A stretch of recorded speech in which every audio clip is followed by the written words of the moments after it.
And I don't have to put the video up, but I need to at least record it for Daniel for editing. Not that anyone wants to see our videos anyway. We're ready. 1, 2, 3. Welcome to Myopia Movies. We have another Marvel movie, which means the gang's back together. I'm your host, Nick Hoffmann, Riffer on Cineprov, and on panel we have Daniel Sudis. Hi, this is Daniel, and my mutant power would be eating boneless buffalo wings without gaining weight. And I'm also a frequent contributor to Pop Dose. Evan? Hi, I'm Evan. Man, I don't have a mutant power. I'm Italian, which I guess is like, kind of like a mutant. The power of gesture. It's gross. Yeah, the gesture. I'm on Cineprov with Nick. I run the Indie Source Podcast Network and some other stuff. And I'm happy to be here for X-Men, the final stand, or the last stand. We're all standing. Whichever one we watch. And then finally, Dan. Hey, I'm Dan. I am one of the co-hosts of the Scuttlebutt podcast. We talk about the Topps Marvel Collect app, digital Marvel collectibles. It's fun time. I sometimes come on here and talk about these Marvel movies. These here. Yeah, last time we did Hulk, and that was, what a movie. A movie selected solely for one phallic-shaped geological feature. Rock, That's yeah. it. Fucking rock tongue, man. We also, of course, the four of us were together to do Daredevil with Ben Affleck. Yep. And we did this one because you, the audience, on Twitter and Facebook and our Facebook group, voted on this one. And fuck you, because this movie's terrible. I voted against this one. Don't blame me. I voted for Kodos. Yeah, I forget what I voted for, but I just looked at that list and got sad. Like, I was just like, Dude, I'm a tumbler of whiskey, just like, well, this may as well be it. Frankly, I was holding out for Punisher Warzone, but you people. Guys, I voted for this one.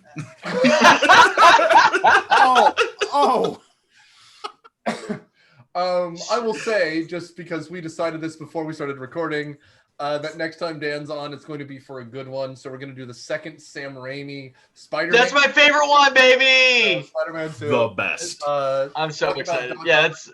And depending on the release date, we might make that correspond with when the new Spider-Man movie's coming out, since Doc Ock apparently is coming back. He had a costume check. He himself. And I probably shouldn't say this, but a friend of mine showed me a picture of himself who was working on the movie, showed me a picture of himself on the glider from the original one. Oh. So I don't know exactly what that means. I don't have context, but I know that he was on it, and I know that he was working on the movie. So is Tobey do with Maguire, that what you will. Is Tobey Maguire coming back? If Tobey doesn't come back, I'm gonna be mad. I believe Tobey said he was coming back, but Tom Holland said he was not. No, not Tom Holland. Andrew Garfield. Yeah. Cool. I'm fine with that. We should start here.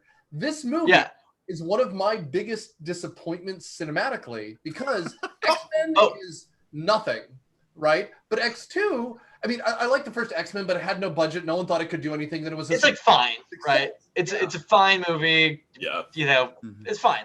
I have a feeling it is. I have a feeling it was they held on to it and made it just to retain the rights because there was that X-Men cartoon back in the 90s, and I have a feeling Fox had the rights. They would have lapsed, so better make an X-Men movie. I don't feel that because X2 was, like Nick said, was a pretty big hit, both from like a critical reception and a financial reception. Yeah. I think this was just they're gonna make another one. This is the era of trilogies, right? We're smack dab in the middle of Star Wars. We're smack dab in the middle of Spider-Man. We're in the middle of Lord of the Rings, right? Like, yeah. Well, this is the era of epic trilogies. Yeah. Back in the day, superhero movies were a joke. I mean, unless you were a Batman movie, and even by the late 90s, that was over. Right. I mean, it wouldn't be good. I mean, there was that Steel movie with Shaquille O'Neal, and when this was announced, I mean, I think I read somewhere they initially wanted Glenn Danzig as Wolverine. Holy crap! I will say that actually the one thing I will say about these movies is even this one, which is clearly the weakest of the three. And I still I think does kind of punch above its weight class because the casting choices are so pitch perfect. There's not a hair out of place for the most part in these. You can talk problems with scripts all day, but man, everyone's where they should be. Oh, I imagine Dan knows a lot more about the Dark Phoenix saga than we do. What happened in the comics? Oh no. No, oh god, no. I am a total like MCU person. Like that is like pretty much my major introduction to Marvel stuff. So as far as like comic, like the actual comic books, I am very like not super invested. It's one of those like, you know, there's people out there who very much care. Like, are the movies doing exactly what the comics do? I don't give a fuck. Like, just make it fun, make it watchable, make it good. And I'm with you, you know. Well, and I'm with you too, especially since, I mean, Batman, let's say. Yeah. How many different versions of Batman have there been in the comics? You can tell me anything with Batman at this point, and like the idea that people get so upset about it is bullshit. Anyway. Yeah. But I mean, to Daniel's point, let's talk about just the context this came out in. Sam Raimi's first Spider-Man was 2002. Then we have previous episode Daredevil 2003, Hulk 2003, Blade Trinity 2004, Catwoman 2004, Hellboy 2004. Those are all episodes we've done. And me and Evan on Cineprob, Elektra 2005, Hellboy to the Golden Army 2008, and nestled, cradled in that is 2006 X-Men: The Last Stand. At least the Hellboy movies were good. Hang on, did you forget Ghost Rider? Oh, yes, Ghost Rider is 2007. Jesus Christ. And, yeah, come on now. And of course, also recently ripped. We've also done episodes on 2008's Iron Man and 2009's The Watchmen. So, oh boy. I mean, I think what's interesting is you can kind of see all of the like little influences of each of these movies on one another, right? Like something about this movie that I think is still felt is sort of this like big ensemble superhero movie, right? Like people clearly want that and gravitate towards that. That's why I don't think the MCU would happen without these X-Men movies. No, for sure not. I mean, that's the thing, like that the MCU has done really well that this movie tries to do, but it just like can't is take that like. You have the opportunities in comic books to take all of these fucking characters and just mash them on a page, and people are like, "Look at this single page; it's the best." Half the characters in this movie are brand spanking new. Oh my god! You know, this Porcupine, dude, I am just fascinated by this fucking Porcupine Man character because, like, Spike, I believe, is that the character's name? Is Spike?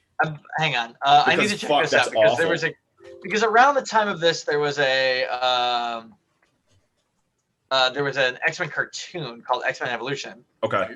Yeah. And and this, this is not Spike. Okay. But I will say then, in that vein, this stinks of that Justice League movie, whichever version you want, where they're like, let's just jump to the end, and they introduce. Right. That's great. Yes. Right. I like Kitty Pryde in this, but that's one character too many. We're barely getting to know these X-Men, like, because in the last movie, Colossus shows up for a skosh, and then in this he has 3 lines, and one of them he's stealing the professor's TV. You kill off one of your main characters without like any fanfare. Like the scene cuts, and you're like, "What? Huh? What just happened?" And then later, Wolverine's like, "Oh, Scott's dead," and you're like, "That's what happened." That is the worst and most egregious thing this movie does. Yeah, I mean, like, they're introducing way too many characters. First off, Sideshow Bob as Beast.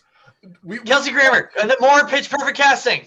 We could talk the entire rest of the movie with Kelsey Grammer as Beast. My God. I might. As our resident Frasier enthusiast, I just might. First of all, you're right. It is pitch perfect casting, but it's also just like him making fat jokes. This used to fit a lot better. I fit this? Like, you of course. What context do we have? So, did Evan, we know a skinny Beast at some point? So, Evan, which mutant would David Hyde Pierce be in this universe? That's a really great question, and I'm so glad you came to me with that. I feel like an adult Angel would be a really good.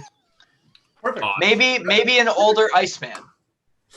Oh, Niles, you're always flying off at the worst possible time. Oh my god. Well, I've got to play it cool, Beast. So, Like, Nick, yes. do you want us to go ahead and go over the plot? There's no fucking plot, but we can. Yeah, I actually hang on. I watched this, earlier to this morning. The first half of this plot is pretty there. The movie has about 4 opening scenes, and that's a problem. This movie has as many openings as Return of the King does endings. That's right.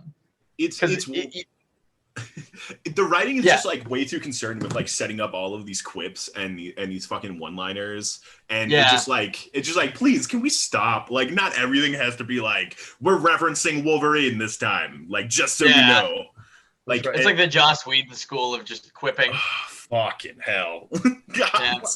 I mean, I'm pretty sure this movie is based on one of the comics he wrote for X-Men back in the day, right? Oh, is it? I'm pretty sure he's the guy who. I might be wrong, but if I recall correctly, he's the guy who wrote the series about the mutant cure. Who? Interesting. Joss Whedon. Oh, I mean, it's possible. Joss Really? Whedon doesn't have any John Byrne. Oh yeah, it is Joss Whedon. Wow, weird. Yeah. Well, fuck.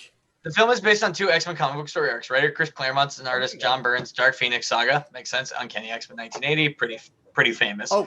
And writer Joss Whedon's 6-issue gifted arc in Astonishing X-Men 2004. Huh. How about that? Okay. Well, I will also say that's why all the women are written like garbage in this movie. Yeah, there you go. First of all, if we can pass laws here, just in general, leave Dark Phoenix alone, because that other Dark Phoenix movie is also terrible. There have been 3 Dark Phoenix movies. They're all shit. Yeah. It's too complicated for a short form story, because you have to have a very dense love triangle, a very dense, and because the relationships are complicated, right? Because, you know, what it is essentially boils down to, and we see this in the previous movie and a little bit in this movie, whereas Scott and Jean are basically in love with each other, right? But Wolverine is Wolverine, and how can you not be attracted to Wolverine? That's true. And like, so a lot of this is Jean, you know, kind of grappling with that, and Scott kind of grappling with his insecurities. A lot of it is based on Scott's insecurities. Obviously, this movie without Scott is a huge, like, so much of the Dark Phoenix saga is about Scott kind of dealing with, like, the fact that the reason he's kind of an asshole is because he is, like, not very sure of himself, you know, and feels like he has, like, this pressure to be, you know, like this pressure that like Professor X puts on him, right? Yeah. So he's like, I've got to be this good leader, even though I'm not really that guy. So it's a lot of that. And then you also have, you know, Jean being like, I love Scott. I am totally infatuated with Wolverine. But, like, there's commitments there, man. Like, that's what it all comes down to, you know? And, like, I don't know. It's very good. It's very high school, which is an appropriate setting, I think, for the school. But, I mean, also, but there's just a case in point. I spent 45 minutes just talking about it just then and there. And, and that's a Spark Notes, you know? Well, but there's also the Dark Phoenix part of it, which is there's literally a space alien being ghost thing called the Phoenix Force, which possesses Jean Grey and then slowly takes over her for the next, you know, year or so, and then comes back and destroys everything. Already vulnerable to it because of her psychic powers. Wait, that's what's going on? She's possessed? Right. Yeah. Yes. Yeah. By the Phoenix Force, as Nick said. Well, not in these, right? In this one, not it's just like it's an alternate or like a separate personality. But she's just a class 5 mutant, and that's like if I recall correctly, the people hunting down the Phoenix Force are the Starjammers, headed by Cyclops' dad. That was one of my favorite bands in the 80s. Yeah, Cyclops' dad. I remember their singles. But in this movie, smash cut to a cul-de-sac. Now, I know what you're thinking. A cul-de-sac? It couldn't possibly have 2 standing CGI'd old men. And it does, because Professor X can still walk. which is how we're introduced to him, opening the door and just standing up and walking around. I really hate that reveal because like it's so unnecessary. Like why? Like it's not the exciting bit you think that Professor Xavier can fucking walk, okay? Like I'm sorry. Just put him in his fucking wheelchair. It's more iconic. And then in the later movies they do that. He gets paralyzed at a very young age. Yeah. And I also love the fact that to make them look younger, they're just tan and there's a Photoshop blur effect on their faces. They are so smooth. Especially it's with Star Ian Trek McKellen. School of Aging. Yeah. Oh gosh. Yeah. And then I'll tell you what, your screenplay knows what it is. When I believe Magneto's first line is, "I'm not sure why I'm here." Now, just because the franchise. Charles looks up okay. Like, I'm not sure why I'm here, and you're like, I don't know either. Magneto, I'm sorry. You could feel Sir Ian really wanting to give it his all, and he does. Yeah. He was in Cats 2019, but just not buying into it. You know, I mean, there's so much about it that he's just like, I don't want to say phoning in because he's delivering a performance, but it's just so disjointed from the words that he is saying, you know. We'll get into this a little bit later, but for me, the most interesting thing about these movies is the relationship between Professor X and Magneto, because they're clearly friends. They clearly like and respect each other, but they have such different worldviews. I mean, when he gets blown up, he's the first person to react to it, you know. I'm going to say at times they get along, because there's this one point where I think it's Flame On guy, Firestorm or whatever nonsense he is. Johnny Storm, the Human Torch. Not Johnny Storm. Not Johnny Storm, not the Mega Man villain Fire Guy. He goes, if you had let me, he goes, if you had let me, I would have killed the professor if you gave me the chance. And then Magneto goes, he's done more for mutants than you could possibly imagine. And then at the end, he goes, oh, I always told Charles we would build bridges. And you're just like, he was dead a week. Like, do you care about this dude or not? Because like, what is your messaging? Yeah, he's like, he's the best fucking person I ever knew, and then literally just like hours later, days he's later, like, yeah, but I kill him in an guy. instant. Yeah, he's like, fuck this guy. Here's a pun. Now, here's my myopic view of all this: is I remember that playing out way differently. I know it's weird, isn't it? But I remember. I remembered Magneto's screaming after Professor X is killed, happening after he's actually killed, not right before. And then I remember him being much, much angrier at I think Pyro, is that mutant's name? It's like Pyro Man. Yeah. Pyro Blast. I remember him being much angrier, and that is so much better than what we actually have in the movie, because for sure. Well, like Dan said, I mean, you either like this guy or this guy's a joke, and this movie never decides what it is. Yeah, definitely. It's I don't know. It's just, but that's all of this movie is just like they're saying one thing and doing another, like half. You know, all the messaging from everyone is fucking mixed. You know, it's just like, so as long as we can do cool shit.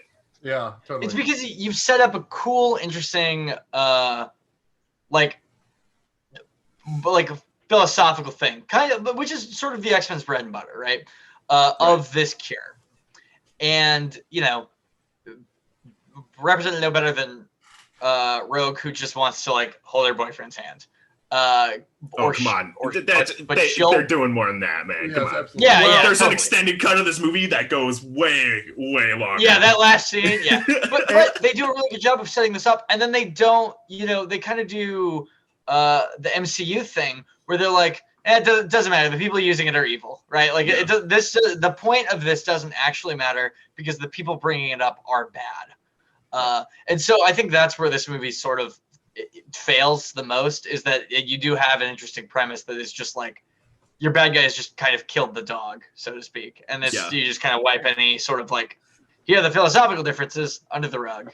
Yeah. Speaking of premise, I'd like to go over like what the plot is like at a real high level because we've referenced several things. Okay, that's fair. Evan, if you want to. All right, but here's the crux of the plot. The government or some agency has discovered a cure for mutanthood. And if you take it, it will get rid of your powers. You will be a regular old Joe. Mm-hmm. And there's a lot of discourse in the mutant community whether this is a good thing or a bad thing, because again, you have people like Storm who are like, we're born special. And that's super easy to say when you have a cool power like being able to control the weather. But again, right. Rogue is like, I'm going to kill anybody I get to first base, second base, and or third base with. So maybe this is good for me. Yeah. Do you think Batman would go down on Rogue? Jesus Christ. Yes. Oh, it depends what... I'm gonna finish this discussion. The answer to that question is it depends on the Batman. There is no finite definitive answer for this. It just depends on which Batman we're talking about. Adam West, for sure, without a doubt. He's got a weird name for it though, like Love's Whisper or something like that. Absolutely does. Michael Keaton Who's next? Would, but you don't want that. It's too scary. Yeah, it's kind of like, no, I'm good. Yeah, he's like really gung-ho about it. Very intense. Val Kilmer does, but he doesn't know what he's doing. Mm-hmm. But he's Clooney does not.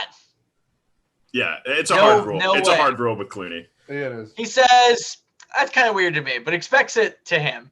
Who else? Who are we missing? Christian Bale? Don't even ask. Bale does not, for sure. Bale, without a doubt, does not. Ben Affleck does, like it's his job. Without a doubt. Ben Affleck is doing the most. The rest of the experience is not great, but he is incredible at that. I'm sorry I interrupted the plot synopsis. I couldn't resist. Dude, no. Nick. And Robert Pattinson does too. Nick, you have to hold on to this episode for like a year just so no one has any fucking clue why that came up. Okay? What that means? Yeah, they're just like, what the fuck is going on? What is this discourse? Yeah, absolutely. Kevin Conroy for sure does, and it's perfect. Everything he does is perfect. Anyway, yeah, so there's this mutant cure that the mutants find out is getting weaponized because they use it to take away Mystique's powers when they go to free the Juggernaut bitch. And that's a whole slew of ethics because the government has promised that this would only be voluntary. Mm-hmm. Meanwhile, while this is happening, and then Magneto now uses this information to amass his mutant army because there's kind of an underground resistance of mutants. The Brotherhood already of happening from the comics. Yeah, Brotherhood of Mutants already happening. Where people who feel othered, like very othered, kind of like the torch that Magneto and Mystique have been carrying before.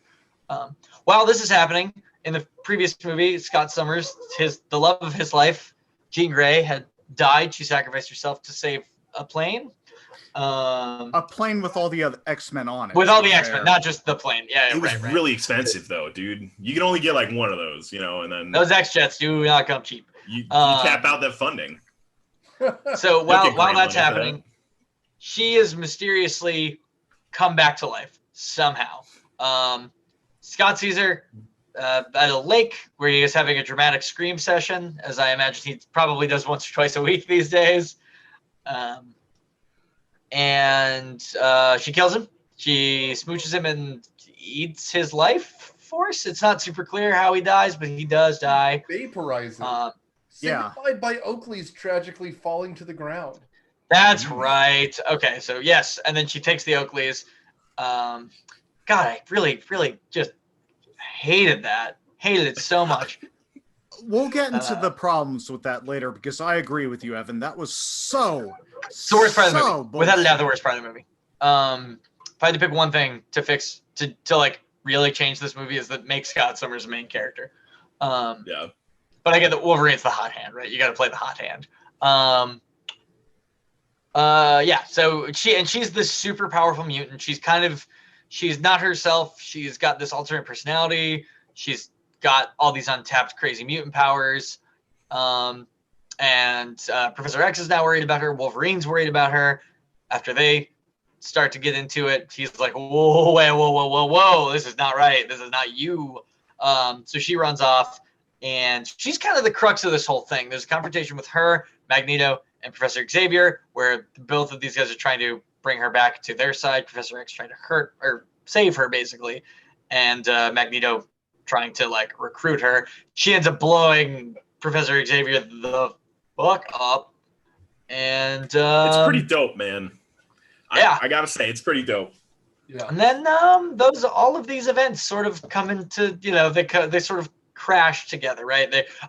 They attack Alcatraz, right? With a bridge. With a bridge. The fucking Golden Gate Bridge, man. They bring the Golden Gate Bridge to Alcatraz. Which was, I'm sure, an Eddie Izzard bit. Like, they heard his routine on Alcatraz, and that's how they came up with that. Right. So then they... this is where it starts to just become at some point it becomes big CG fight. We can go from there, man. You're fine. You don't have to make this all make sense. I was gonna say I think I got it because there's okay. So they bring the Golden Gate Bridge to Alcatraz. All right, no, I got nothing. Then they go to Alcatraz and there's a big fight. That's like it. Honestly, that's it. Like I will say, this fight has moments in it that big CG fights nowadays do not have. And that is interesting dynamics within the fights themselves. So, like, usually we'll just cut to Captain America, and he'll be doing one of two things, right, in a modern Marvel movie. He'll either be doing his good guy thing, where he is, like, saving a guy with a shield, or directing someone, or whatever, he's doing something stock Captain America, or he has a quip. That's right. all of these movies are, right? Hulk has a funny thing he says, or he's smashing something. We get, like, some fun, like, unique relationships sort of in these fights, like when Kitty Pryde is fighting Juggernaut. I think that's really interesting because their power sets are so different. Even when Colossus chucks Wolverine at Magneto and he goes, "You never learn," because he's manipulating him. Yeah. Right. Stuff like that is pretty unique to movies of this era. That doesn't happen as much anymore. Usually. I mean, first and foremost, I need to apologize. I misgendered Eddie Izzard, and I'm sorry, miss, but otherwise we get emails. But anyway, we get emails? I mean, yes. Yeah. It's me. I mean, here's the thing. That's the biggest problem that a lot of superhero trilogies had, is they can't stick the landing on the third movie. First it was this, then it was the Spider-Man end that came out the next year, which was absolutely awful, and even some of the MCU third parts weren't all that great, nor any of the sequels. I mean, you could stick a gun to my head, I can't tell you what happened in Iron Man 2, except that Iron Man 2 has whiplash. It does. Mickey Rourke vaunts his point. Yeah. Yes. Yeah, that's. I like Iron Man 3 a lot, but for some of the same reasons I think I like parts of this movie is that there is a lot of like just good character stuff happening in that movie. Sure. The plot is whatever, but like Tony Stark dealing with like, oh my God, PTSD, he's like, I don't want to say fun, but it's like a very good thing you don't see a lot. Yeah. You don't see it in superhero movies. And I feel like the same with this, right? Like parts of the reason that this is so compelling is that these characters are real people. Ironically, we've kind of flipped back that I think the reason Marvel kind of originally got such a strong foothold is that it was stories about real people, like Spider-Man would get like a hangnail or something, which by the way originally started as kind of a joke, which I didn't realize, where Stan Lee was like, yeah, it's funny, this superhero, he's got regular problems, and that's why Steve Ditko quit. Yeah, right. And it's like people like people started to relate to, oh yeah, he probably is just as worried about like his date with this girl he's got a crush on as he is, fighting the Rhino. Right. And this movie, for all its flaws, does still have a lot of that sort of character, that sort of like real character to it, where a lot of the Marvel movies sometimes don't. And they're fun, But like Thor Ragnarok has an arc, but it's not really like he's not a very layered character, you know. Well, I don't know. I think Hulk is very interesting in Ragnarok. I was thinking. Sorry, I was specifically talking about Thor, but yes, you're right on that. I mean, but yeah, I mean, Hulk would be one of my definite like exceptions to that. Yeah. But we gloss over all his growth, which sucks. Here's like you the can issue. fill in the blanks, but I want to see that growth. You know, when he showed up in Endgame, sorry not to cut you off, Setsu, but when he showed up in Endgame as Professor Hulk, I was like, I want to see this. You know, when he's like, we got a lot of work to do at the end of Endgame, I want to see that work. This movie and movies from this era make time for that kind of thing. Right. You know, sorry, Setsu, go on. Here's the issue with this movie that I had. This was an ongoing franchise. I mean, this was the third in a series that had been going on for 6 years at this point, and they just kill and dispatch with popular characters with no meaning whatsoever. I mean, Cyclops gets killed, Mystique gets cured very early on, and nobody ever just expresses anything about it. Yeah, I'm more okay with the Mystique one because it just shows how like ruthless Magneto is, and if you are introducing characters, I think you do need to trim off some of them. And I'm not opposed to Scott dying even. I mean, I personally wouldn't have because I think he's such a major character to this arc. But at the same time, I'm like, if you kill off, I'm fine killing off a main character. You just have to make it mean something, you know? Right. Scott dying was like, oh yeah, Scott's dead. What? Huh? What? Oh, okay, moving on. They don't even show his death on screen.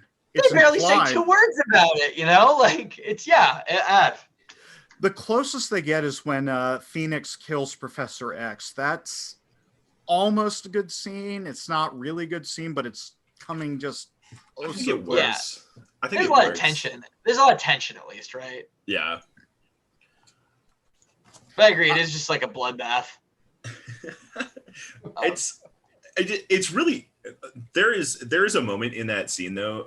They're about to enter the house and Storm like swirls up this little tornado, and the response from the villains is that Porcupine Man like puffs up, and like what the fuck is he gonna do? And like I asked you that his only power, by the way, that seems to be it, is that he shoots spikes out of his skin. He doesn't even shoot them; they just pop up like a porcupine. Yeah. He does kill somebody with those later. And he's got to hug someone. So his only thing is he's got to build up enough trust with somebody that they allow him to hug him, and then he's gonna fucking kill him. Which is a whole other issue because, like, man, that dude has to be on antibiotics like 24/7 because he's just getting everybody's blood. Like, he's not cleaning himself after he kills his lady. Like, that's an issue for me, man. Yeah. If that's my mutant power, I'm taking the cure as soon as I can. Yeah, that's the other thing too. Like, you need to have stakes, but there are no real stakes because we don't have time. We're too busy killing X-Men. Well, yeah, but I sympathize that Rogue wants to get the cure, right? Like, if it was anyone else, there's stakes. But Rogue's power saves her one time. Otherwise, it's been completely shown as a liability. They don't do a good job. In fact, in the first, it's the first in the first movie we see it being just such a bummer of a power, you know? Yeah. The only time it's useful is when she accidentally wakes up and he kills her, and then she steals his healing power. What this movie needed is Gambit, so that we could finally introduce that whole relationship. No, because he gets introduced in Wolverine, X-Men Origins Wolverine, and he's terrible. Oh, I think actually, Nick, I think you're totally right. If there was an X-Men who was like a relatively normal X-Men who was like, I want to get rid of this. You know, if there was some tension there, like some sort of discourse, right? Like I think that the concept is you as a viewer are supposed to be like, oh no, you don't want, this is not a good thing, especially if they're weaponizing it. But having someone on the good side to just have a dialogue and a discourse about it might be, you know, and then you have a real point about why this is not good. Why, like, you know, like cleansing people just to make everything like the status quo, like, is bad. You know, Ian McKellen said in an interview that he was like, "Oh, I really vibed with this because to me it felt like if somebody made a pill that would just make you straight and just strip away your sexuality." But they don't do that. Right? They don't discuss that. They don't say why that's like, you know, right? They have one fictional character whose fictional power is fictionally awful. Say this is what I want. This, you know, you don't have like a normal character who kind of has this longing to just be normal and not fight it. Really, you have Angel kind of in that space, but that's where his dad, right? Well, but like the first, you're right, but yeah, well, like the first time we see him, right, he's like fucking shaving off his wings, which. Oh God! Brutal. Love that. That's one of the best scenes in the movie. Is that scene with him in the bathroom, shaving his wings off? Definitely, but yeah, and then just going forward from there, it's like maybe he does, like maybe honestly, a part of him just wants to like be a normal person and like have his dad not hate him.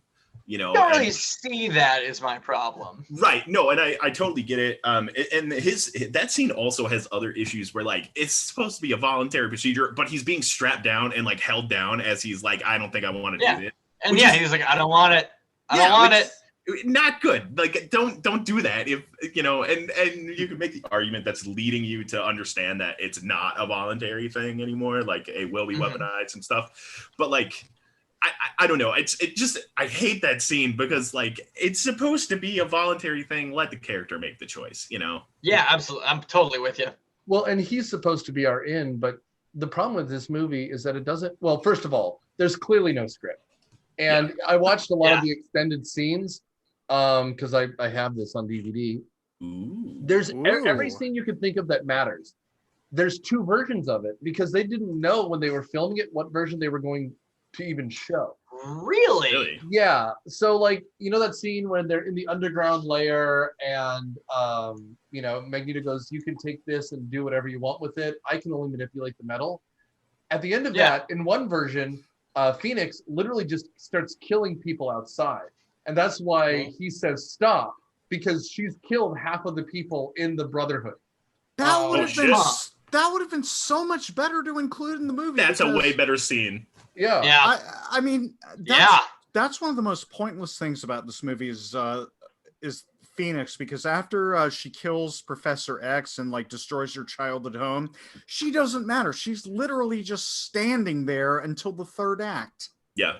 She does. She does a lot of standing. She just looks menacing. Even in the third act, she's just like on top of a hill or a higher plane, just looking down. Well, that is so weird because he's like, you can do anything. Can you, I don't know, fucking kill this kid then? Like, that seems like a no-brainer. Like, you don't need to spin your pawns, quote unquote. Also, Magneto, you get one pawn line. You don't get two. Okay, you can't do both. Yeah. Like, he's just restating the exact same thing. I'm just like, come on, man. Yeah, no, that's weird. I mean, we need to actually talk about this movie, so I'm gonna mute Evan. Yeah.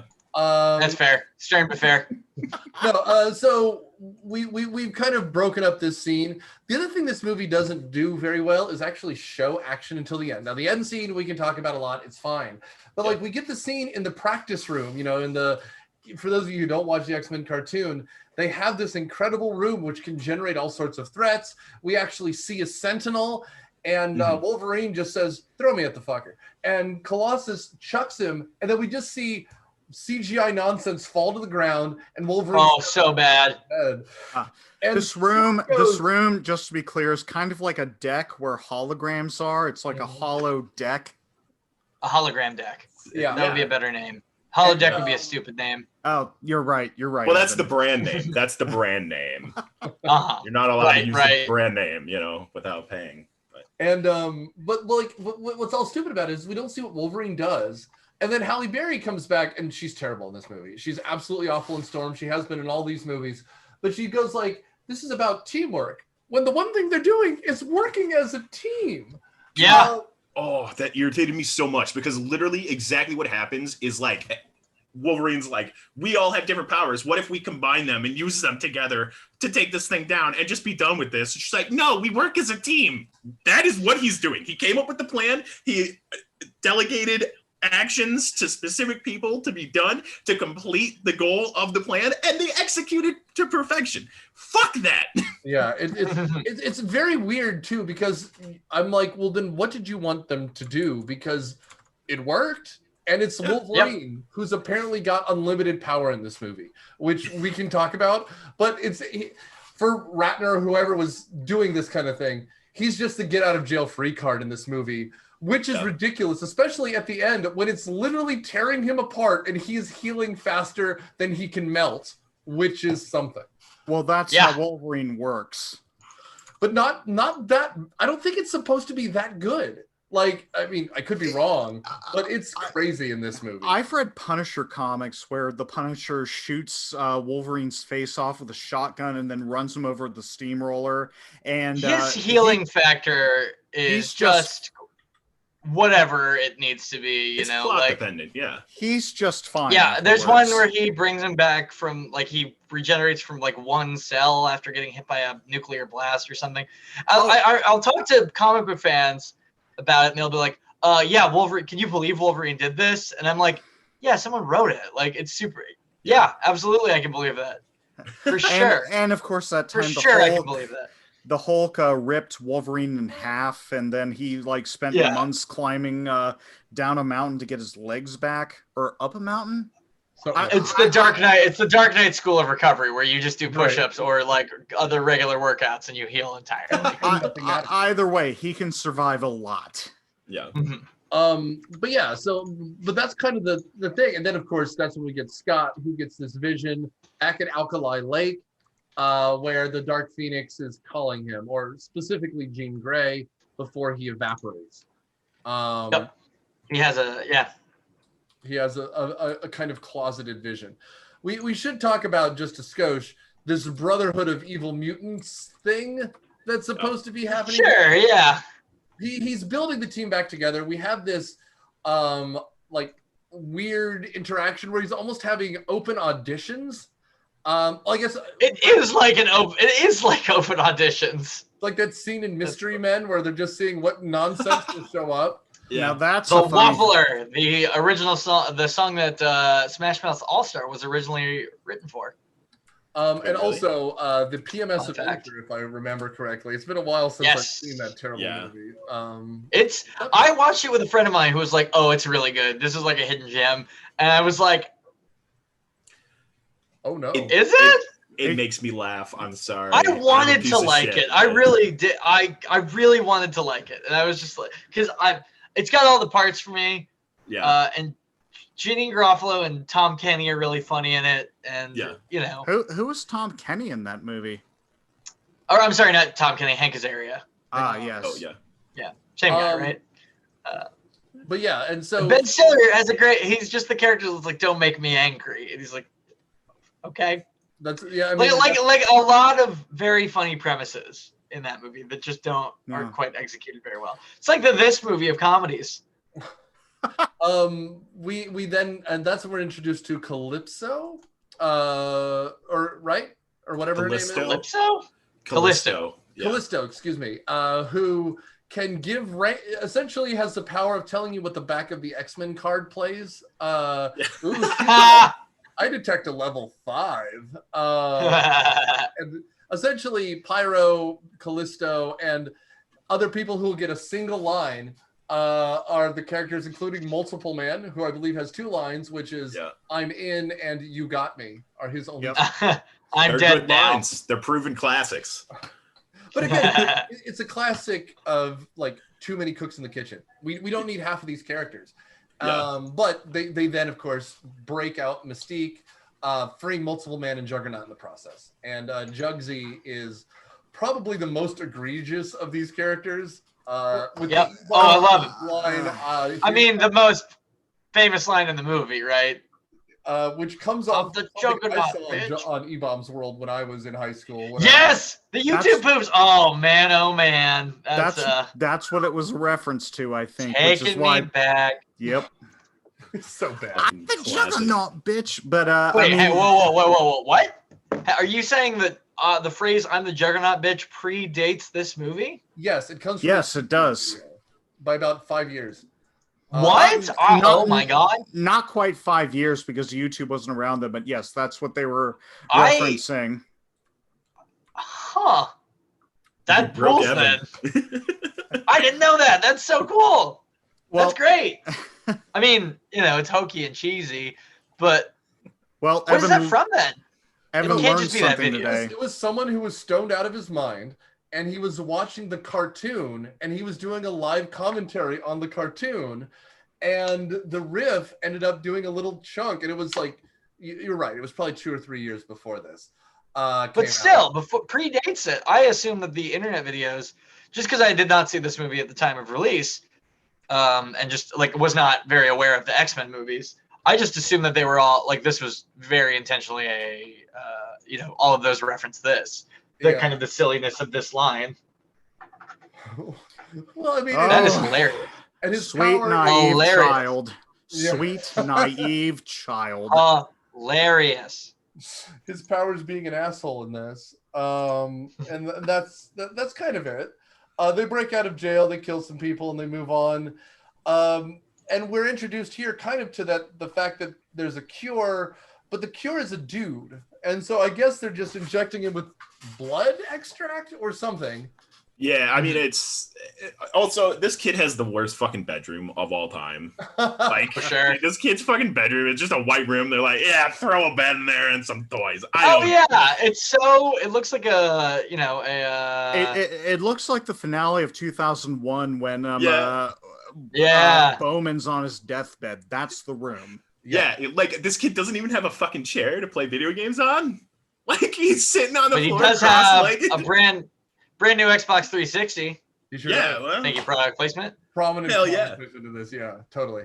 Which at the time would have been brand new because we're that old. I didn't even realize the Xbox 360 was out, and boy, howdy. Would have been like the year before this came out.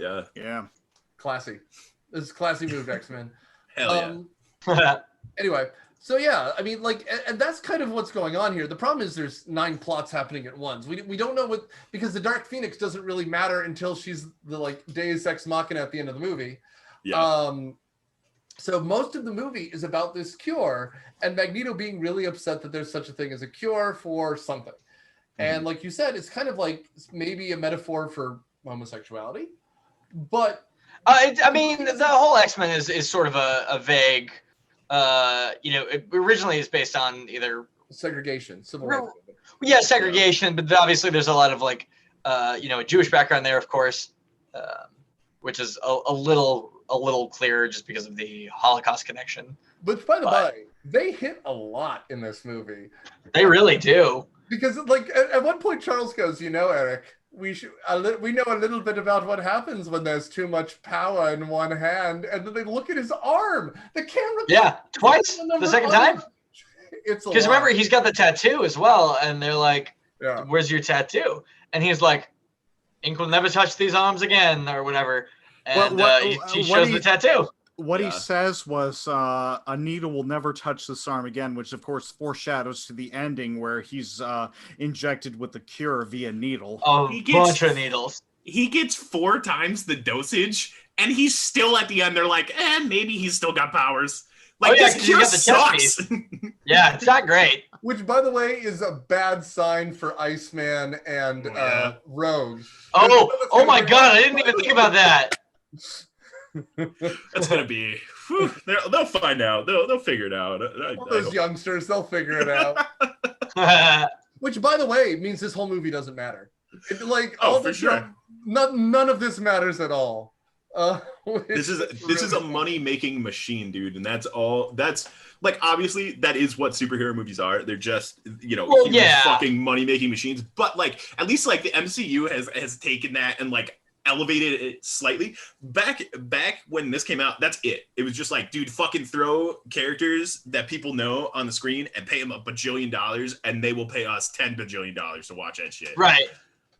Which also, by the by, this whole cure nonsense and that money, is bullshit, because in the new Singer trilogy, that's what Beast does. Beast has a cure that he constantly uses because we want to see Nicolas Holt's pretty face, which is fine. But like, See, because like that's interesting. If we establish if it's a Beast movie and he wants to cure, it makes sense because he will if Halle Berry stopped acting like a pain in the ass, she's just a normal looking human being, right? So in other words, in the new trilogy, which isn't a Bryan Singer trilogy, he was gone by that point, I believe. No, thank God. Bryan Singer didn't do the first one, but then he did the next 3. Oh, well. Either way, during that trilogy, Nicholas Hoult wanted people to witness him. That's why. I was there for it, man. I'm witnessing. I'm witnessing. But yeah, so like the weird thing is now the plot is effectively we don't know. We just know that Magneto wants to stop it. And then we finally get to Alcatraz and like they don't explain what their plot is. He's just making like Saddam Hussein-esque terrorist videos from this bunker, which is not established at all. He's just like, you shall pay for punishing us mutants. Apparently, then we come back to Wolverine being sad. Like, apparently, Alcatraz. So much Wolverine being sad. Apparently, Alcatraz is where this pharmaceutical company is developing the mutant cure, quote unquote, and that's what they're going to attack. Before then, we get Wolverine trying to infiltrate the Brotherhood of Mutants. Can we talk about that for a bit? Just him walking in the woods. For sure. He looks like Michelangelo going into a porno warehouse. Like it's just like a big oversized coat. And by the by, first of all, we have a bunch of mutants who don't recognize Magneto because he's just blending into a crowd, which I'm sorry. Magneto is Osama bin Laden. He's the biggest terrorist that has ever been. Everyone knows him. But if there's a number 2, everyone recognizes Hugh Jackman. Like he's just like, I'm not here. And you're like, no, you're Wolverine wearing the worst wig I've ever seen. And it's nuts. It's nuts. Although we did skip an important scene, which is the death of Charles Xavier. We've talked about that a couple times. He got dusted. Actually into what happens with the movie. Phoenix, they realize Phoenix is alive because we track down Alkali Lake. No one is left. Nothing is left except for some smashed Oakleys. But then we see these rocks kind of floating around, and they're like, holy shit, Jean's still alive. She escapes after nearly making out with Wolverine and goes back to that same cul-de-sac somewhere in East Cobb County that looks like nothing, right? This is just a suburban nonsense, but there's rocks floating around, and this is where we get the Stan Lee cameo. Or is he in the old one? He's in the old one. He's in the old one. Him and Chris he's not in this one. Penis, and the water's going the wrong direction. Dude, I love that cameo because you realize when she drops the cars, all that fucking water just drops straight on fucking Stan Lee. Right. Yes, so everyone's transmission is fucked. It's like, oh god, damn gray kid again. Dude, I would like if you're staying in that neighborhood for like more than one of these instances, you're fucking insane. Like, she lifts a car one time, I'm out. The joke should have been that there's a for sale sign on everyone's lawn. Yeah, dude, that would have been great. Why not? Yes. It's an easy joke, but like, I just like the idea that someone's in the yard going, "Oh shit, it's happening again," and then there's just a for sale sign in the. Jesus, I mean, they must have insurance, right? Like, they have Jean Grey insurance, like special policies. It's like, I just moved into this neighborhood. Hold on, let me get you to the agent. Hold on, he's busy today. Lots of claims. So they return here, and like the showdown is. And then also this is nonsense because it's a cul-de-sac, and I grew up in a suburb. I don't know about the rest of you, but like, you see Charles Xavier, you see, I think it's Storm and it's Wolverine come out of this car. Yeah. And then Magneto surprises them. And I'm sorry, it's a cul-de-sac. There's nowhere to go. It's just like, where did you come from, Eric? No, he's right there. It's a circle. It's a circle. He was there before you. Right. And then they go in the house, and they're having a battle of minds, and Eric is like, he's trying to limit your power. He limited you before. Apparently, Xavier knew this was coming. And this is something that bothered me about this movie, too. Professor X is an asshole in this movie. He's an asshole to Wolverine. He's an asshole to Cyclops, who's mourning his dead girlfriend. He's really like... I don't remember how much time has passed between this movie and the last one, but... He's like, Storm, I always thought you would take over for me. And she's like, what about Scott? And he's like, oh, he's a changed man. And, you're sitting there like, yeah, he's in mourning, dude. It's been like a week. Since his fiance died. A black woman only gets an opportunity because the white guy's having a meltdown. Like, yeah, yeah. That is a great way of putting that. Xavier, like it's very like now Scott Summers is a name that could sell this camp to kids. I won't lie. I kind of like Professor X as a dick. Like I kind of like him as a dick better. Like. Just be an asshole. You like, you run this fucking school. Like it's, you could be an asshole. I don't know. I think if you're at his level, like you don't have to take shit. He does have a great asshole moment later when he's trying to fix Jean, and he's like, I don't have to explain myself to you or anyone. To Wolverine. Least of all to you, which is just like you were the fucking you're such a problem, Logan. Yeah, and again, I'm fine with it. It's so different from the other movies for no reason, and it's clearly a different director and a different writer. But it's just so funny how he goes to pissed off Picard like right away. He's like, "I'm in charge of the damn school." Like, we're in first. This is the first time. A fucking meltdown. Something that was really fun. Speaking of Picard, this is the first time I've seen this movie, or really any X-Men movie with him in it since I finished TNG.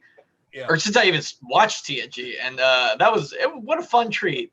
Yeah, it was to just see him trying really hard to not just do Picard again, because you can tell, right, that he's really just not wanting to, because Professor X kind of is Picard, he's like this sort of like stern, humorless, moral compass, very wise, and he's trying to like do something with him that is not these things, even though the character really is just Picard again. So who has the better career? Is it Ian McKellen, who was in The Lord of the Rings and X-Men, or is it Patrick Stewart, who was in X-Men and in Star Trek? It's Star Trek. I mean, they're both pretty good. I don't know. Which one has more Oscar nominations? Because I know Ian McKellen does. 100% it has to be. And I mean, I love Patrick Stewart, but he's not in those kinds of movies generally. No, he's in like he's in a lot of like, let's go see the recorded Shakespeare production. Yeah, at the AMC specialty event, like that's kind of his bread and butter. Yeah. Frankly, they've both had awesome careers as actors. I mean, good lord. I mean, I'd rather. Let's see what the difference is. Because there's going to be one. Like I don't know if you guys follow him on Insta or whatever, but like when the COVID first started, he just read a sonnet a day. Oh, all the sonnets, yeah. I mean, he's an American Dad. That's got to count for something, right? He's really like. That's for me. That's points against me. I got to go McKellen. I just got to. I don't know, man. I have this year alone. I probably watched the entire Lord of the Rings trilogy like 10 times. Sure. Like it's same, of course. I don't know, man. He's fucking Gandalf. Like I can't. Yeah. I'm sorry, man. Yeah. I will say though, X-Men aside, his Professor X character in Logan is just crushing. Yeah. It's incredible. I have still yet to see Logan. Are you for real? Yeah. Whoa. Yeah. Whoa. I mean, I've read the comic. It's based on Old Man Logan, but I imagine it's that's different. Nothing like the movie. Yeah, it's different. But you have to watch it. It is insanely good. It is. Yeah. Might be the best X-Men property just in general. For sure. But it's aside. This is all for nothing. Just I love the two of them in the same room together, and I wish we had another scene with them where they were actually like in those first couple of movies. There are those scenes where they're playing chess against each other, which is called back at the end of this. But a scene where it's just the two of them talking. In this, every scene together, there's a purpose, and it's usually involving. That's right. That's what I'm saying. Is this is like this is more like an action movie than it is any of the previous movies, right? The previous movies, not that they don't have action, of course they do, they're superhero movies, but this one is only pretty much about the action, whereas like the other ones have those smaller moments where they're just playing chess and talking, or they have, we have disputes over ideological differences. There's not a lot of times a right answer, right? Yeah, necessarily. Like Magneto is wrong in a lot of ways, but he's also not wrong. You know what I mean? Like he's on the one hand, I respect his points. On the other hand, he is trying to kill me. Yes. Right. And so like that's obviously a big difference. Yeah. And why he's the villain, which is I'm fine with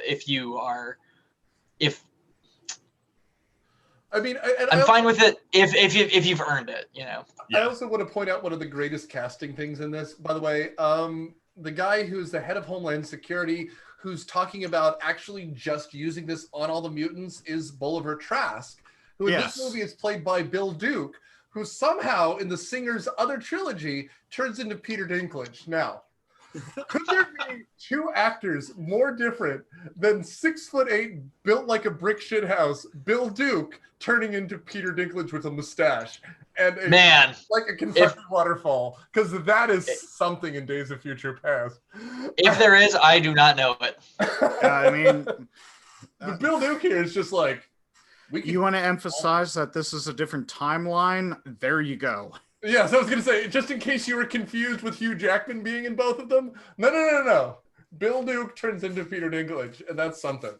But besides, the idea ultimately is, we have to mention, again, Hank McCoy is Beast, who is the head of Mutant Affairs, who they make the only mutant really in the cabinet, who they make late to a meeting because of course he is. He's a mutant. Like, it's really he is the secretary of the Department of Mutant Affairs. Apparently that's how do you make him look like a smart guy? What if he was reading Scientific American? You gotta have a suit. Dude, he's doing it upside down, which, like, I'm sorry, like, I get it, like, do whatever, but also it's probably just fucking easier to, like, follow gravity. I don't know. Yeah, like that scene with him upside down reading Scientific American. It's like, Mr. Secretary, the meeting's about to begin. Oh my god. Yep. Yeah.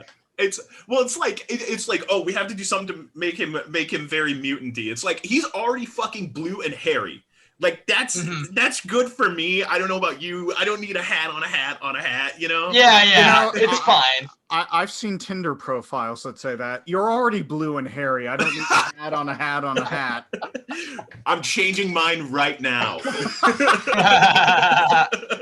Oh, and by the way, that's another clip that must have been on E-Bomb's World and early YouTube. That Kelsey Grammer, when he falls off the stage, right? You've seen that clip where he's like, well, I pretended to be a UN ambassador at the time, and what? And he falls off the stage. Yeah. That's what happens. Oh, yeah, that's right. That ambassador. Oh, my God. Again, the guy must have just, the script writer must have just been flipping around like, what's on YouTube's today? And apparently what was on YouTube today was the Juggernaut bitch. Yeah, I'm the Juggernaut bitch. And if you haven't seen the clip of Kelsey Grammer falling off a stage on YouTube, it's something. I'm gonna go look it up right after this. I swear. I need to see this because, oh my god, I don't know. That's some Sideshow Bob bullshit, and I'm there for it. Yes, it's something. It really is.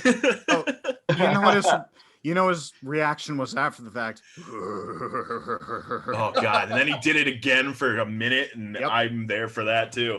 9 times total. He fell off the stage 9 times. He tossed his salad and scrambled eggs. Oh no! Mercy. What is a boy to do? Scrambled eggs all over my. Okay. I've got a lot more Frasier trivia if you guys want it, but sure, please give it. Well, there was a TBS comedy event that he was scheduled to work at, and him and David Hyde Pierce basically had no interest in doing it, but they got booked for it. Sure.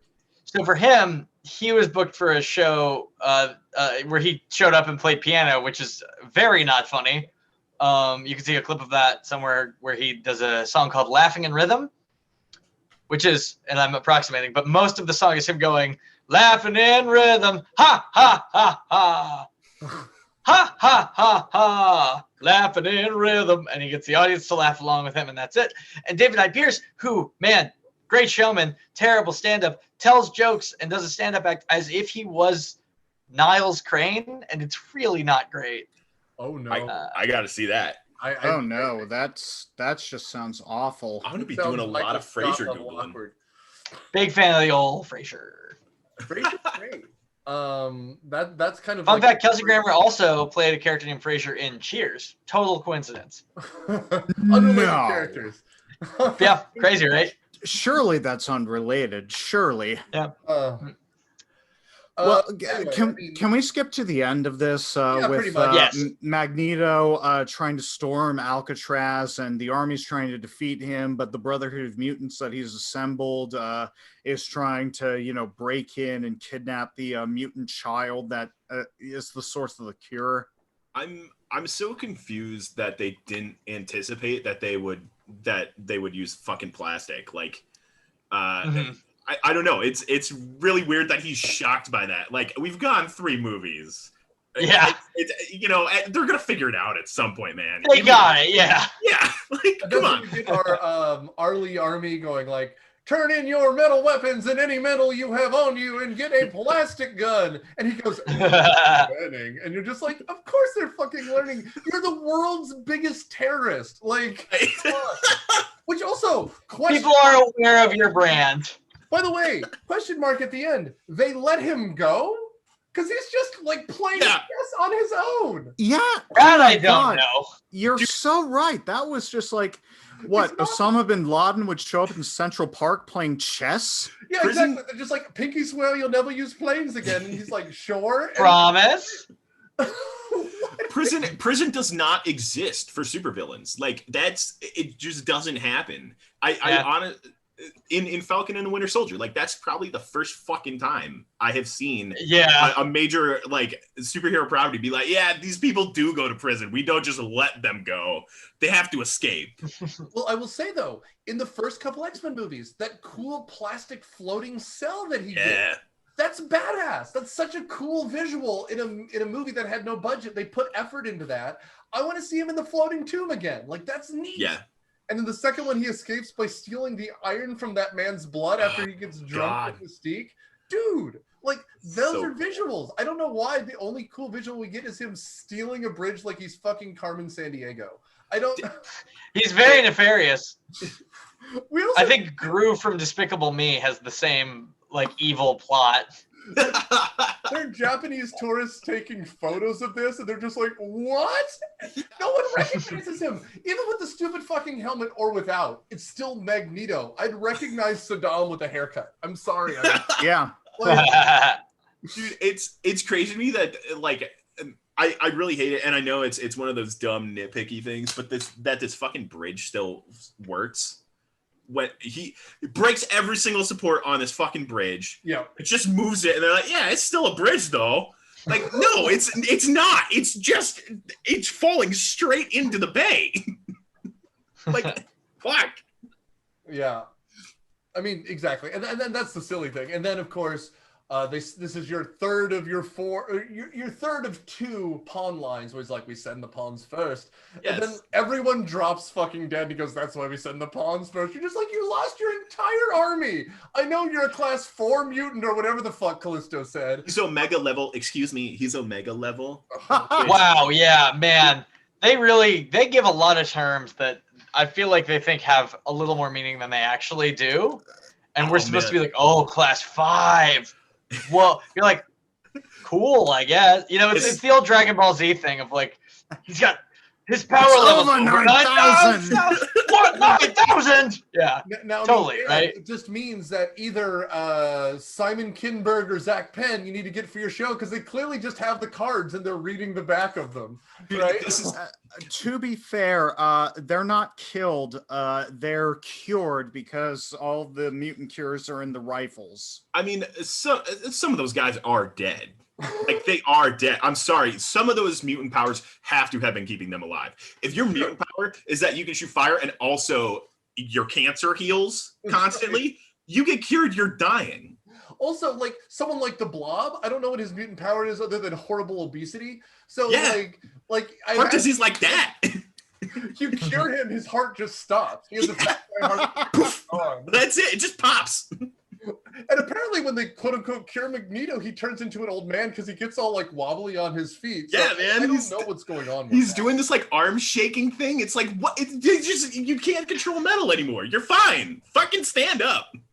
Well, I mean, I know Daniel wants to end this, but, like, just to go back for a second, you mentioned earlier that, like, Mystique is, like, cured and we get her actually naked, which we're effectively getting her the whole time. But for sure. But Magneto goes, oh, you're useless to me now. And so it's used to turn on him. But, like, at what point in prison does she just turn back into Mystique and just sneak out the door? Because apparently they're right. I also did like her turning from, like, the president into, like, a little girl. A kid. That was really fun. Was this, by the way, was this the last superhero movie where you didn't have to be like grotesquely shredded to be a superhero? Probably. No, it was definitely not. I will also say this is the last one that's not sexless, because all the Marvel movies are effectively sexless. Oh my god, it's like no one has any. I was thinking that too, actually. That's funny. That like I don't even know if I've seen anyone kiss in the Marvel universe. You know? You definitely Not do. really. I mean, when? I can't. Fucking Endgame. I'm sure. Captain America, and Do they kiss? They kiss, don't they? Well, and I don't know. Captain America kind of dances slowly with Carter. Right. That's like the only thing I could think of, other than maybe like Iron Man kissing his wife on the cheek, you know, or something, you know, like. Right. Yeah. The movies are not very horny, you know. It's, well, we got to see Iron Man laying pipe. I mean, it's impossible not to be horny with Peggy Carter around. I'm just gonna say. Yeah. You're not wrong. I mean, even Jeff Goldblum, who plays like an orgy czar, is pretty sexless. Yeah. You know, aside from a few well-placed eyebrow wiggles, you know. All right, so next Captain America movie, it's just called Captain America Fucks. Yeah, that's it. That's right there, baby. And they're just America going 4. for it. It's Captain America fucking. It will not see a wide release. It's going only to plays in certain theaters after midnight. It's going to be in one of those. It's going to be in one of those porn theaters on 72nd Street in New York in the 1970s. That's the only place to see it. You have to wear a trench coat to get in. There is a strictly enforced dress code. Pee Wee Herman is there. I mean, I will say I am optimistic with the title Thor: Love and Thunder. It couldn't go there. Oh boy. You have to. All right, touche. I mean, come on. Anyway, we have this stupid fight, and you shoot 6,000 rounds at Magneto. I don't know how you have a plastic needle on the end of a syringe, but we won't worry about that. And he just starts holding up shields so that it clinks and falls to the ground. Yep. As you mentioned already, we have a race between the Juggernaut and Kitty Pryde, which is actually does what the X-Men movies do well, which is using their powers to interesting ways. Although this is where we get the "I'm the Juggernaut bitch" line. Yeah, you thought you could beat me? I'm the Juggernaut bitch. I still cannot believe. Wow. It did not originate in this movie. It was the meme was first. Yeah. That's great. And Kitty Pryde gets there. She realizes she can't use her powers because and then the kid says you can't use your powers. And so she steps dramatically out of the way so the Juggernaut gives himself a concussion. That dude is dead. Straight up dead. Traumatic brain. He is bleeding internally. He is wearing a concrete helmet in this, which looks terrible. I'm sorry. Yeah, his costume, by the way, is literally just like bondage gear, and then this fucking like penis concrete helmet. Like, it's like, dude, you had something in mind. No, that look is clearly a fleshlight. Let's not beat around the bush. Anyway. So he is paralyzed from the neck down, and they escape with this kid. Angel kind of shows up at this point, saves his dad, which is, I guess, closure on the character because he has no lines of dialogue. I guess. Yeah. That was so weird having Angel in this movie. So, Nick, you were saying they filmed alternate scenes.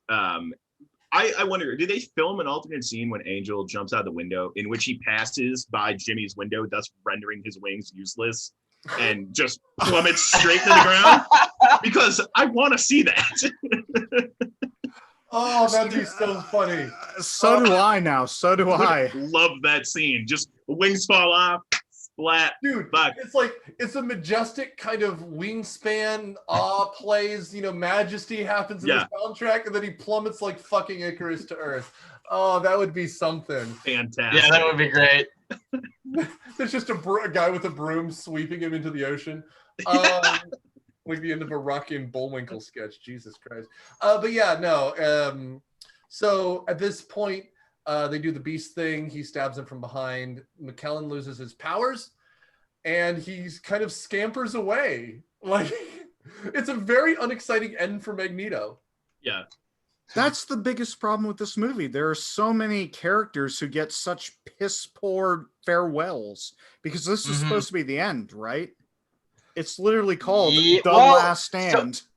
So that's actually what I was going to ask you guys who were more into this when it was coming out. Was there talk of a fourth one?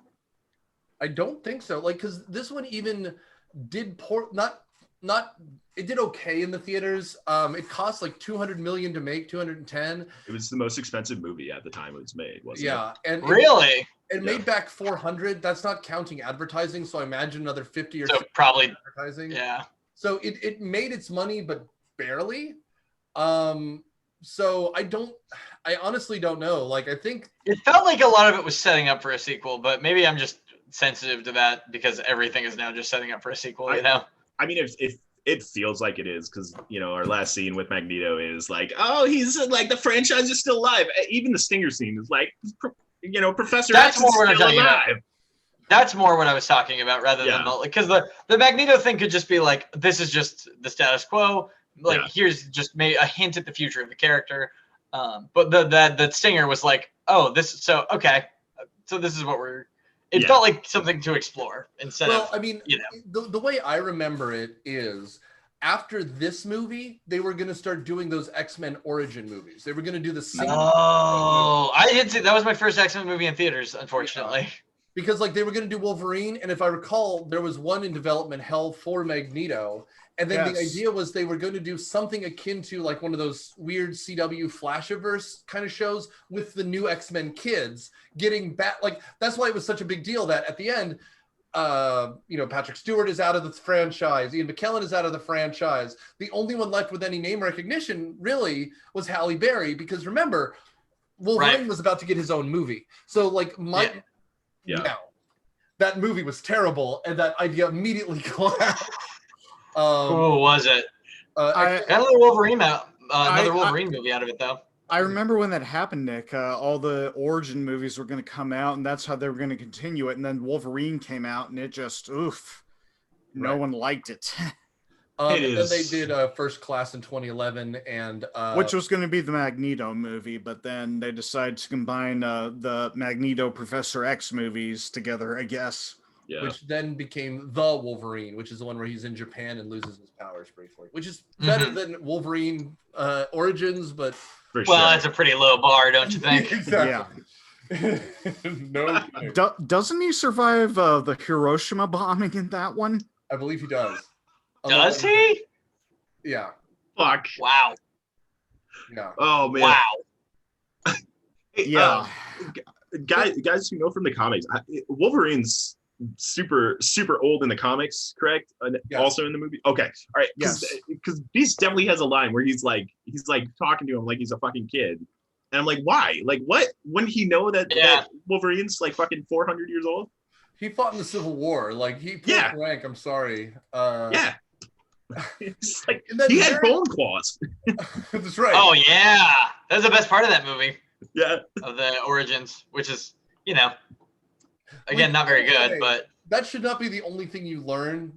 Deadpool's a good movie, but that's the one thing they learned from Wolverine, which is like, we should have a torture scene, like a really claustrophobic torture scene. Isn't that great? Yeah, you know what really makes a superhero movie pop is horror, torture, body horror, just horror, body horror, yeah.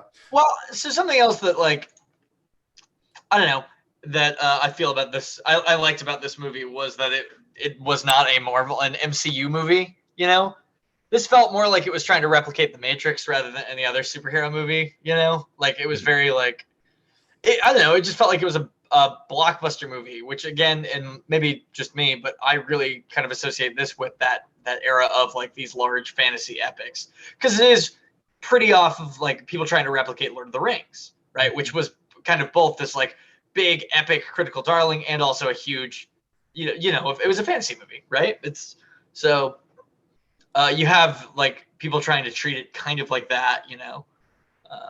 Now, which is makes for an interesting timepiece. In a similar way that Daredevil, when we did that did, which I think was also just trying to do The Matrix, you know? Yeah. Yeah. Or just like, how do we do just like leather and cool, you know? Which this movie has a bit of, but. Now, I mean, this is, I guess, a question for Dan. How many movies are there in the MCU? Do you know off the top of your head? Oh man, it's what is it? 20? Is it 23 or 25? It's somewhere around that range, I think. Right now. I mean, and they did that in like a decade. But Yeah. like, other than that, this is like the most successful franchise, right? Because you have 3 X-Men here, you have 4 in the second movie, that's 7. You have 3 Wolverine movies, that's 10. You have Deadpool 1 and 2, and then you have the New Mutants movie that no one cared about. 23, by the way. 23. Okay. Okay. Well, I mean, like, we're talking, there's what, 13 movies in this series now? Yeah. That's not bad. No. I mean, Hugh Jackman and, which I didn't know this was an award, but Hugh Jackman and Patrick Stewart have the Guinness World Record Award for longest portrayal of a Marvel character, which again, did not realize this was an award. Seems oddly specific, but what are you going to do? So, and when you think about it, they've been doing it for like 15, 20 years. So, yeah, 20 years. Yeah. Just about. Anyway, so we should talk about this weird, stupid singer scene where at one point Professor X kind of nods that you could transfer consciousness. Then we see a patient in a hospital who then kind of moves, and we hear Professor X talking. With one of the weirdest cameos of this movie, I forget the actor's name, but it's the teacher in Rushmore that that the student was crushing on. Yeah, totally. That's exactly. I don't know. I forget her name, but that's who that is exactly. Yeah. Max Fisher. That was the student's name. I forget the teacher's name. Sure. But it turns out that Professor X is, I guess, possessing this person in a coma. I guess he decided there weren't really any ethical issues with that. Who knows? It's kind of fucked up, man. Well, we'll never know now, I guess. An asshole in this movie. Yeah. Apparently, if you could see his toe tag, it says that it's his brother. It's like P. Xavier or something, which is nonsense. Because the Juggernaut is his half brother, who's an asshole. Yeah, I was about to say. Who I think gets his power from a magical Egyptian crystal in the comics, which is also stupid. That can't be right. Some things don't need to be in the movies. No, it's what? I trust that. Anyway, let's wrap this up. We'll go to Dan first. Final thoughts.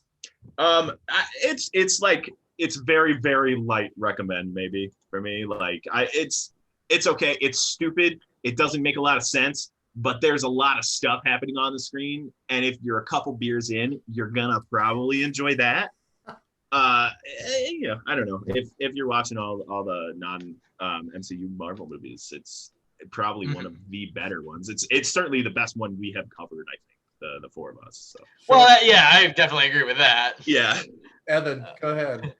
Final thoughts. I think that I feel this movie basically the same way I feel about Spider-Man 3. Gets a little too much heat.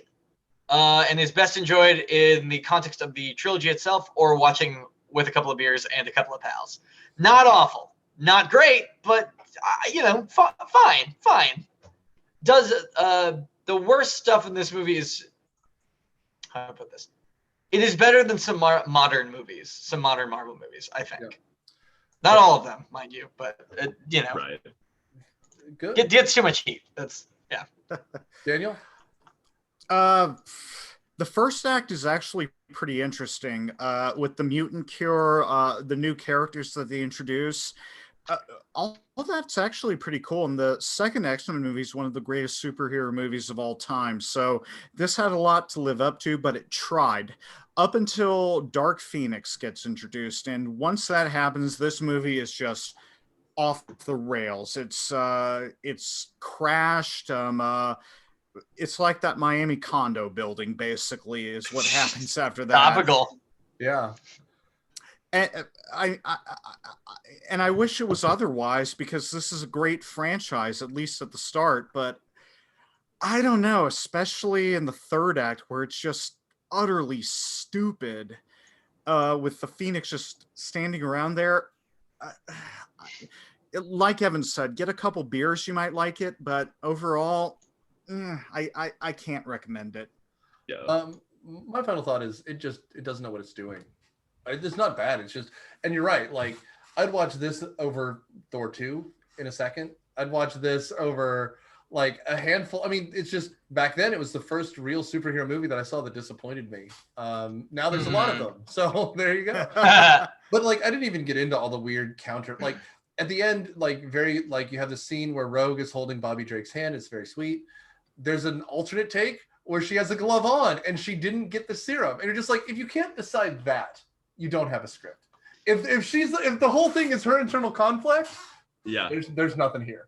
So yeah, I mean, I'm with you guys. We now have done significantly worse movies, because that whole Marvel thing was that, oh, we can't fail. Even if it's a bad movie, people will watch it.